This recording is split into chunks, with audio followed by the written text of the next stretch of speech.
जय श्री राम। कई लोगों को लगता होगा कि मेरी कोई प्रतिक्रिया नहीं है, लेकिन मैं मानता हूँ कि हर बात की प्रतिक्रिया नहीं होती है। फिर भी आज एक वीडियो के माध्यम से एक विचार आप तक पहुँचाने का प्रयत्न करूँगा। भरूच में एक स्थान है जो भारत सरकार के अंतर्गत पुरातत्व विभाग जो है उसके अधीन उसकी व्यवस्था का द्वारा वो संचालित है। उस स्थान को पहले शकुनिका विहार, समड़ी विहार, जैन मंदिर के रूप में सामान्य रूप से आम समाज में उसकी जानकारी है। सत्य भी है, उसके प्रमाण आज भी वहाँ पे हम देख रहे हैं।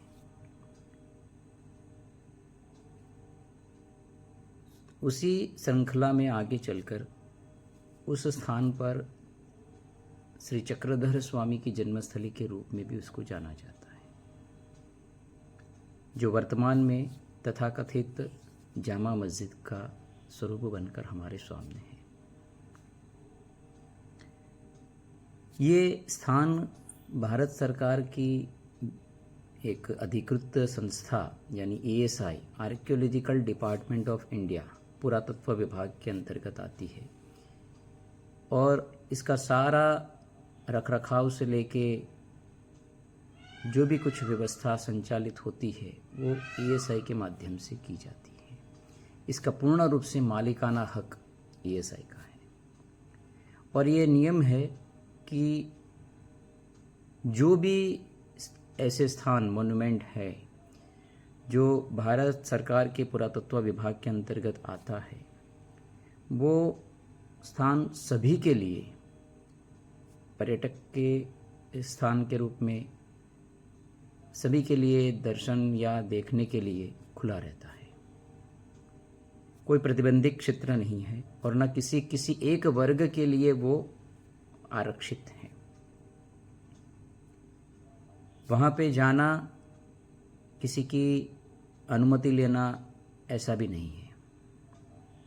ASI के नियम के तहत वहाँ कोई भी व्यक्ति ASI के निर्धारित समय मर्यादा में जा सकता है। ASI द्वारा वहाँ लागू की गई जो भी कुछ नियमावली है उसके अनुरूप उसका पालन करना होता है। वहाँ पे फोटोग्राफी, वीडियोग्राफी भी आप कर सकते हैं।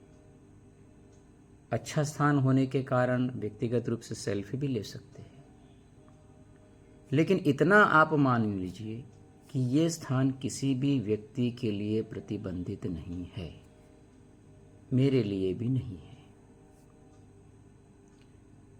और इसी अधिकार के तहत संविधान प्रदत्त ये अधिकार भारत के हर नागरिक को प्राप्त है और संविधान ने ऐसे स्थानों के लिए तो विदेश से भी कोई भी व्यक्ति हो, पर्यटक के रूप में वहाँ जाना, वहाँ उस नियमावली के अनुरूप उसका आचरण करना, वो भी प्रतिबंधित नहीं किया गया है।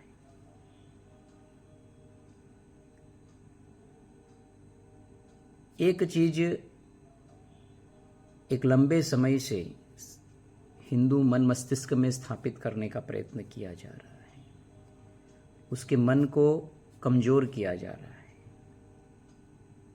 उनके अंदर एक ऐसी वैचारिक स्थितियों को स्थापित करने का भी प्रयत्न किया जा रहा है जो सत्य से परे है।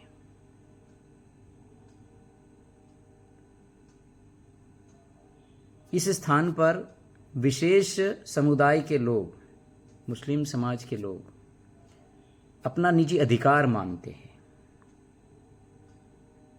और निजी अधिकार के तहत वहाँ पे अपनी नमाज अदा करने की प्रक्रिया कर रहे हैं, 5 टाइम की।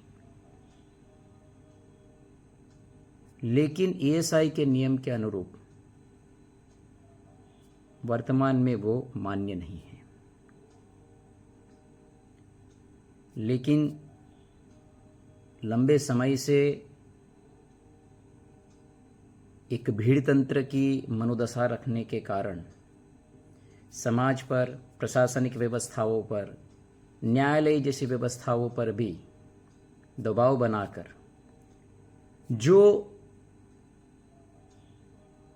खुद का नहीं है, उस पर अधिकार नहीं है, या वो जो सार्वजनिक रूप से जो समाज में स्थापित है उसको अपना बनाना, अपना घोषित करना और एक निजी अधिकार स्थापित करने का भी एक मत समाज जीवन पर थोपा जा रहा है। और इसी भीड़ तंत्र के कारण कहीं कहीं जगह पे हम इस प्रकार का आचरण सफलता की स्थितियों में भी देख रहे हैं।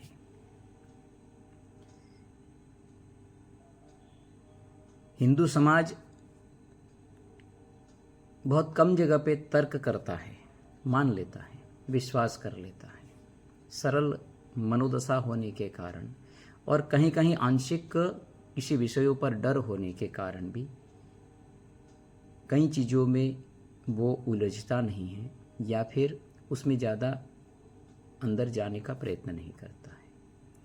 लेकिन सनातन धर्म में और हमारे शास्त्र दर्शन भी यही कहते हैं कि किसी चीज़ को अगर हमें मानना है तो उसका एक प्रमाण भी हमारे पास होना चाहिए, प्रमाणित चीज़ होनी चाहिए, प्रमाण करने का आधार भी होना चाहिए। न्याय दर्शन प्रमाण की भी बात करता है। परमात्मा में हमें जो बुद्धि दी है उस बुद्धि से हमें यही तर्क करते हुए, यही मूल्यांकन करते हुए किसी चीज़ को, किसी व्यक्ति को, किसी विचार को हमें ये जानना होता है कि सत्य का आधार क्या है और हमें उसे किस प्रकार से मानना और स्वीकारना चाहिए।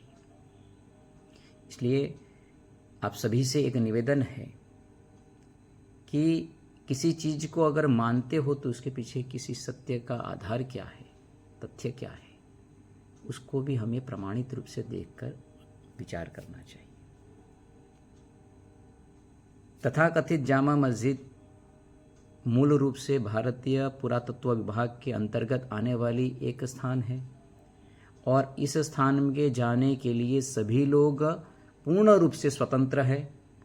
वहाँ जाकर वहाँ की नियमावली के अनुरूप जो पुरातत्व विभाग ने निर्धारित की है उस अनुरूप व्यक्ति को आचरण करते हुए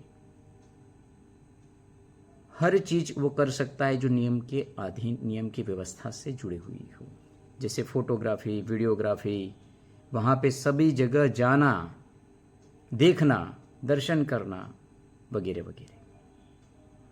तो आप अपने मन में, अपने विचार में, अपनी बुद्धि में ये बात को स्पष्ट कर लीजिए कि ये स्थान सभी के लिए खुला है और हर प्रकार की व्यवस्था वहाँ नियम के अनुरूप चले और आम आदमी भी वहाँ जाए।